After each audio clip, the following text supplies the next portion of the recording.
തൊഴിലാളികൾ അവരുടെ സമ്പാദ്യം കൂട്ടിവെച്ച് ഒരു ആകാശയാത്ര. അരീക്കോട്ടുകാർക്ക് ഇത് ഒരു സ്വപ്ന സാഫല്യ യാത്ര.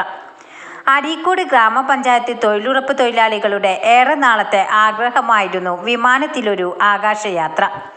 ഈ സ്വപ്ന സാഫല്യത്തിനായി പഞ്ചായത്ത് തൊഴിലുറപ്പ് ഉദ്യോഗസ്ഥരും കൂടി പരിശ്രമിച്ചപ്പോൾ യാത്ര യാഥാർത്ഥ്യമായി.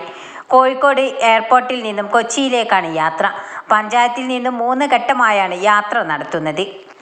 രാവിലെ കൊച്ചിയിലേക്ക് പറന്നെത്തിയവർ മെട്രോയിലും വാട്ടർ മെട്രോയിലും യാത്ര ചെയ്ത് ചരിത്രത്തിലെ കൊളോണിയൽ ഡച്ച്, പോർച്ചുഗീസ്, ബ്രിട്ടീഷ് സംസ്കാരത്തിൻ്റെ സമ്മിശ്രമായ ഫോർട്ട് കൊച്ചിയും മറൈൻ ഡ്രൈവും എല്ലാമായി സുന്ദരമായ കാഴ്ചകളും യാത്രകളുടെ മധുരതരമായ സന്ധിപ്പൂക്കളുമായി ഓർമ്മകൾ നെയ്തെടുത്തായിരിക്കും മടങ്ങിയെത്തുക.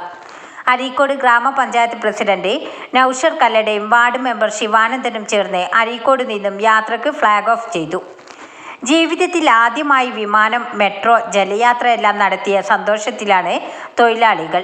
ആദ്യഘട്ടത്തിൽ 11-ാം വാർഡിലെ തൊഴിലാളികളോടൊപ്പം panchayat assistant secretary Asha Kamal, technical assistant Shafana VP, accredit engineer Jasiruddin, AIA Muhsin CK എന്നിവർ അനുഗമിച്ചു. ന്യൂസ് 10 അരീക്കോട്. വാർത്തകൾ നേരത്തെ അറിയാൻ ഫേസ്ബുക്ക് പേജ് ലൈക്ക് ചെയ്യൂ, ചാനൽ സബ്സ്ക്രൈബ് ചെയ്യൂ.